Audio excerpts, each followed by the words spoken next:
Like all projects on the outside of this barn, things start by pulling the siding off.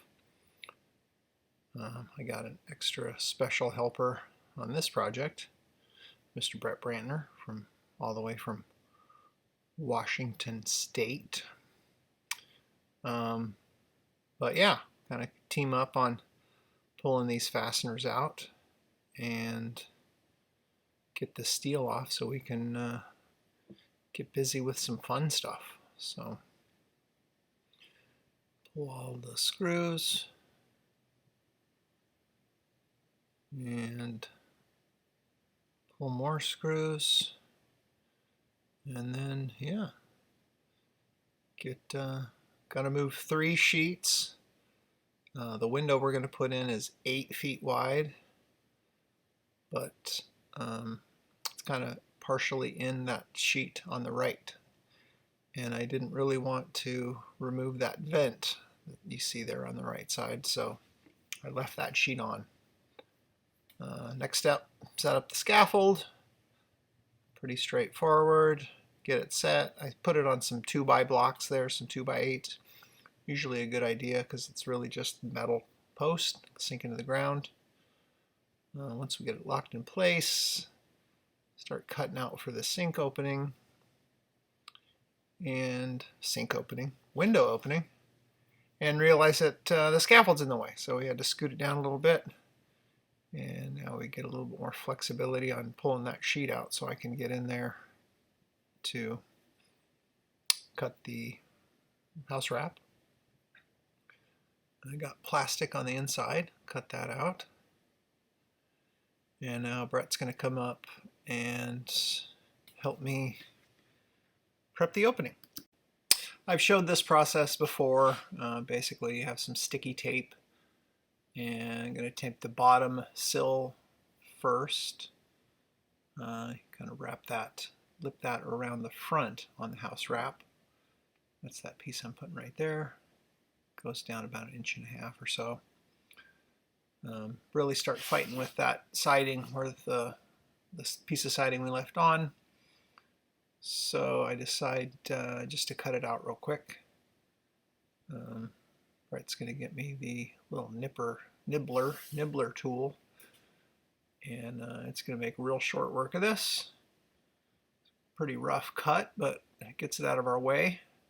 Here you get an idea of how big the window itself is. So mark a little straight line there on the siding. The little nibbler really doesn't make a very nice cut, so Brett's going to bring me up some snips, and I can just cut that straight with some snips there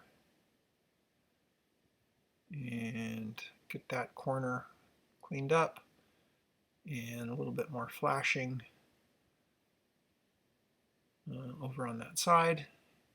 And then yeah, bring the beast out here. It's 8 feet by 27 inches.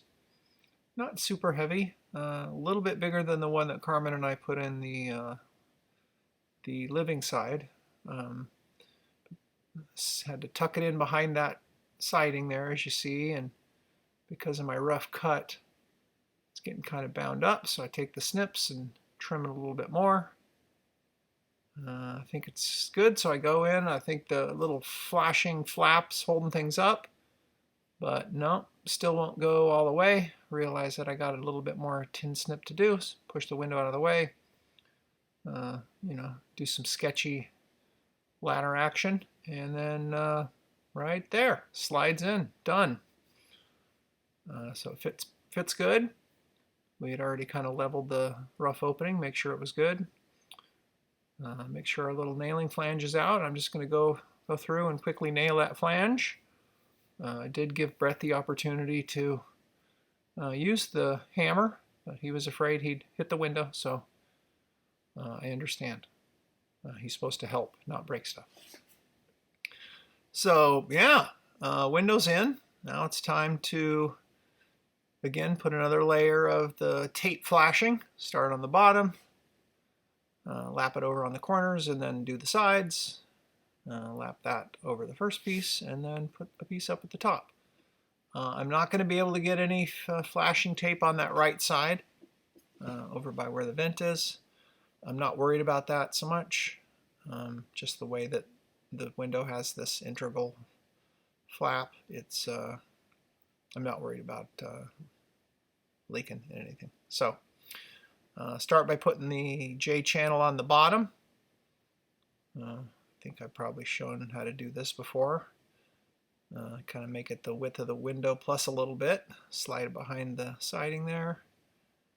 I only put a few nails. I think I put 3 nails in these long pieces because I just don't see any sense that that J channel has to be, a bunch of nails in it.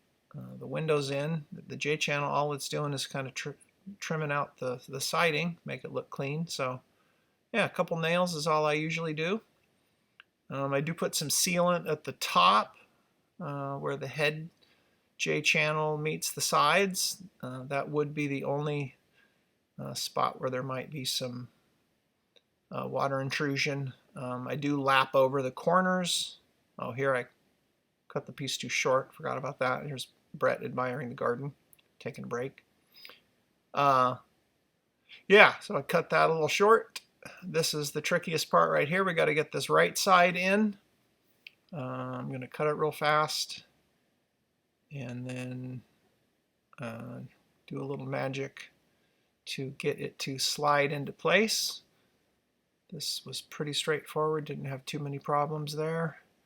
Had Brett, pull out the siding enough that I can kind of get in there. And then get a little pry bar and do a little bit more trimming, and then yeah, it slid right behind that siding nice and tight, and trimmed the top, and just fell into place. A little bit more trimming on that piece that I cut with the shears or with the nibbler, and now I can recut my headpiece that I'd cut too short earlier, and that is going to do it for the J channel. I do bend the little top piece down into the sides, and like I say, I do put a little bit of sealant up in that corner, but other than that, it's done. So now it's on to the next step. Since we had the scaffold set up, it made sense to try to patch the siding as much as we could. So I cut a little piece to go over the window.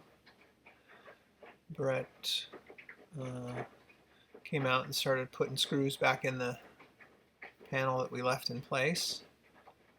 Oh, look at that. I set a good example for him. He's doing some sketchy stuff across there. Got a piece here. Slide it from the end. At the time, I thought that's all we could do with the scaffold, so time to take the scaffold down. And now was the part for the unplanned part, you might say. Yeah, this was not the original layout for the barn. We decided to put in a door over here on this side where the garden is. Mostly we decided to do that because I want to have a sauna over here eventually, and it makes sense to have a door into the sauna from the shop instead of the house. So yeah, we kind of decided at the I don't know, a few months ago, hey, let's put a door in. So because there's no door originally, we need to buck out the door jamb. We have girts that go horizontally, but then when you have a window opening or a door opening, you put a 2x4 flat to fill in that space. So right now we just need to cut back the insulation to fit in a 2x4 there. So I basically cut them. Brett took care of the insulation and plumbed up the 2x4s.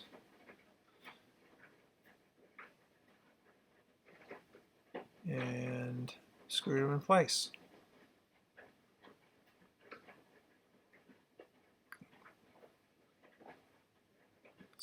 I keep cutting them a little long. Not sure what that's about, but got them in place. and I started infilling the floor because the subfloor, the plywood floor, does not go across that wall cavity there. So I just filled in that whole void below the floor with rigid foam, and then I just had a little scrap of 3/4 plywood to bridge that gap. Oh, this is where Carmen hit the camera. Not once, but twice. So yeah, I got the floor patched in, and Brett's just putting the last of the bucks in there. You see, cuts back the insulation. Got that one in place. Now we need to put one across the top. And I'm working on the floor, make sure that plywood's down. And this doorway was not actually framed tight against the post, the post holding up the barn. There was like a 3-inch gap there because I wanted to put in a nice plumb stud to hang the door off of. And also, because the wall is so thick, if I don't do it that way, the door won't open all the way. I don't know if that makes sense. Maybe I'll draw a picture. Anyhow, Brett got all the foam back in place, and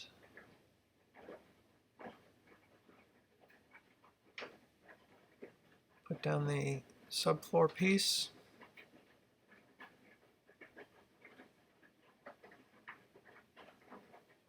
Got that all nailed in place. And it was, time for a beer. For Brett, anyways.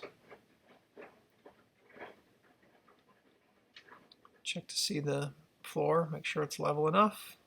Do our flashing with the tape. I actually put 2 widths of tape, so it's a good 6 inches inside the building. It's just peace of mind. And again, put little gussets in the corner. Pretty straightforward. Some pretty boring footage here.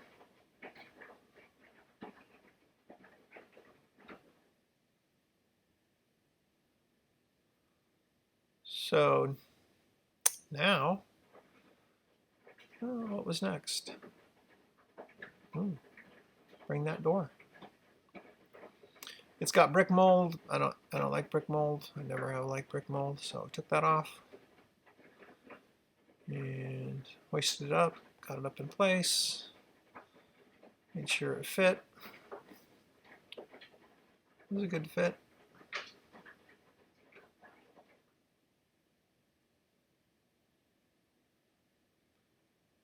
Now we're going to cut that stud that I was talking about earlier.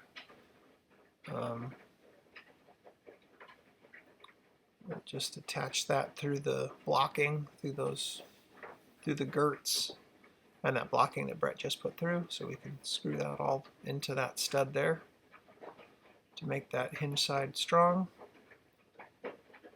Plumbing it up, keep it nice and straight. Get that attached.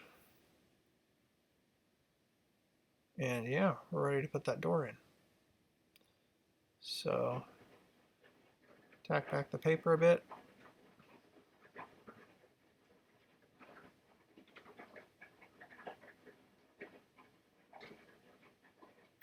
Some more flashing. Look at the bottom of the door, see where that threshold piece is going to match, where it's going to meet your floor, and then you put your sealant there. So you kind of missed that part. I did put 2 beads of sealant along the floor. And always look at the bottom of the door because they're always configured differently, and usually they're just an extruded aluminum piece for the most part. So if you don't look where to put that sealant, it won't really do any good because it won't be compressing against the bottom of the threshold. So little tip if you ever need to set an exterior door. Here the rest of it's straightforward. You plumb up the hinge side. Make sure your reveal is good at the top. And then on the latch side, you just let the door do all the work. It's really easy. Just look at the reveal on the outside as I shut the door. And Brett just is going to gauge it to see where the jamb needs to go down low to make it so the door, lands evenly all along it. And yeah, done deal. So yeah, again, the same process here. We get the J channel and do some measuring. First, I'm going to flash it with some flashing tape. I'm just going to run that flashing tape onto the jamb itself, because then there's no air or water could possibly get past that. Again, you do the sides first, then we'll do a piece up top. That house wrap is left loose at the top because that's going to tuck into the J channel.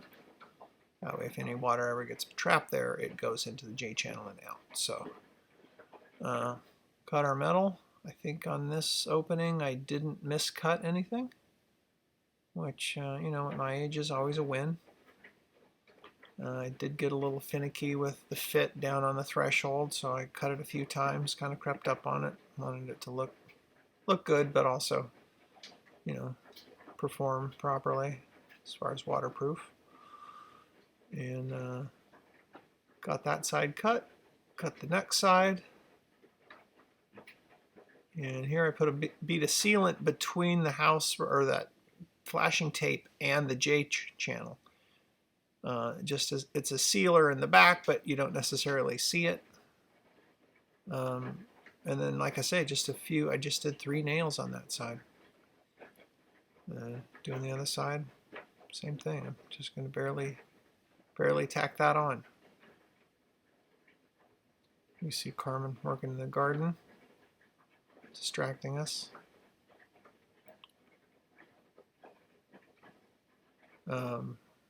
It seems like this is taking longer than it should. As you can see, it's kind of starting to get dark. We got a really late start on this project. We didn't start until 2 because it was raining all morning. And Brent actually was flying out the next day, so we had to do this quick. Just putting some tape over the cuts on the house wrap that went up there. And here I think I can get one more piece of siding in. So after some mismeasurements, maybe not mismeasurements, but we definitely checked our measurements a few times. And well, let's check it one more time, make sure. Looks good. And this is where the video starts to get really boring. So feel free to go make a cup of coffee, or do whatever you want while this part plays out. Clearly I didn't edit this very well.